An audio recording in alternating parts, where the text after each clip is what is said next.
Hello বন্ধুরা, সবাইকে নমস্কার। আমরা আজ 10 দিনের ছুটিতে আমার 2 মেয়েকে নিয়ে গ্রামের বাড়িতে যাচ্ছি, মানে আমার বাবার বাড়ি। আমরা এখন রেডি, সবাই মিলে বের হব গ্রামের বাড়ির উদ্দেশ্যে। আমরা এখন বাসা থেকে বের হব, সাথেই থাকো, দেখতেই থাকো। এবার শারদীয় দুর্গাপূজায় আমার বাবার বাড়িতেই কাটাবো 10 দিন। আমার ছোট্ট সোনামণি, আমার বড় মেয়ে, তোমাদের সবাইকে অগ্রিম শারদীয় দুর্গাপূজার শুভেচ্ছা। এই তো উঠে পড়েছি গাড়িতে, সাথে আমার মা খুবই অসুস্থ। আমার মা আমার কাছেই ঢাকাতেই থাকে, মাকে নিয়েই এখন আবার রওনা হচ্ছি গ্রামের বাড়িতে। তাই তো তোমাদের সাথে একটু শেয়ার করলাম। এই কর্মব্যস্ততার মাঝখানে একটু রিল্যাক্স পাবো 10 দিনের জন্য। বাড়িতে যাচ্ছি, বাড়ি মানেই তো অনেক আনন্দ, অনেক লোকজন, হইচই, আত্মীয় স্বজন সবাই থাকবে। এই যানজট কর্মব্যস্ত ঢাকার শহর থেকে 10 দিনের জন্য বিদায় নিলাম। তাই তো যেতে যেতে একটু ভিডিও করলাম, সেটাই তোমাদের সাথে শেয়ার করতেছি। এই 10 দিন হয়তো অনেক ব্যস্ত থাকবো, তোমাদের ভিডিও হয়তো একটু কম দেখা হবে।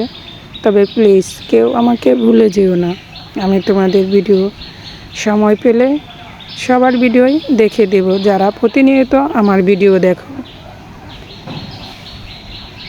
এই যে পিছনের সিটে বসেছে আমার বড় মেয়ে আর ছোট মেয়ে আর মা, আর আমি সামনে বসেছি।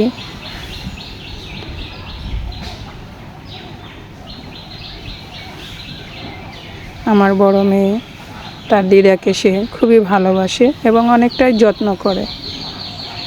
এই তো রাস্তা দিয়ে যাচ্ছি, খুবই ভালো লাগতেছিল। পরিবেশটাও ঠান্ডা ছিল, খুব গরম ছিল না, যেতেও খুব ভালো লাগতেছিল। সেই সাথে তোমাদের সাথেও শেয়ার করতেছি। আমি বাংলাদেশ ঢাকা থেকে বলতেছি, ঢাকা থেকে ধামরাই যাচ্ছি। ধামরাই হচ্ছে আমার বাবার বাড়ি। পড়ন্ত বিকালে সূর্যটা অস্ত যাবে, আকাশে সূর্যটার ঝলঝল করতেছিল। প্রাকৃতিক পরিবেশ দেখতে সত্যি খুব ভালো লাগে, আমার খুব ভালো লাগে। জানি না তোমাদের কার কতটা ভালো লাগে।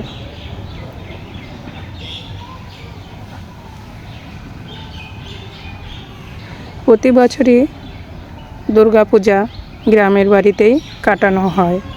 গত বছর বাবার বাড়িও কাটিয়েছি, শ্বশুর বাড়িও কাটিয়েছি। এবার শুধু বাবার বাড়িতেই থাকব, কারণ আমার মা অনেকটাই অসুস্থ।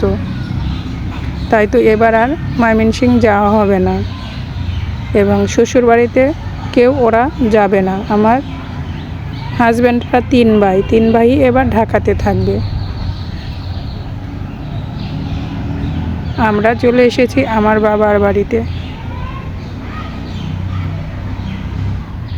আমার ভিডিওটা কেমন হলো অবশ্যই কমেন্টস করে জানাবে। ভিডিওটা খুবই ছোট। আবারও বলতেছি, এই 10 দিন আমি খুবই ব্যস্ত থাকব, এদিক ওদিক হয়তো ঘোরাঘুরি, তোমাদের ভিডিও একটু কম দেখা হবে।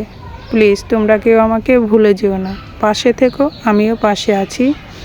সময় সুযোগ মতো তোমাদের সবার ভিডিও আমি দেখব। আমার মামনি একটু গাড়ি থেকে নেমেছে, তার খুব খারাপ লাগতেছিল। পাশে পেঁপে গাছগুলো খুবই সুন্দর, ছোট ছোট গাছে অনেক পেঁপে ধরেছে। আমরা প্রায় বাড়ির কাছাকাছি চলে এসেছি। সবাই ভালো থেকো, সুস্থ থেকো। আজকের মতো ভিডিও এখানেই শেষ করছি। সবাইকে আবারও শারদীয় দুর্গাপূজার শুভেচ্ছা।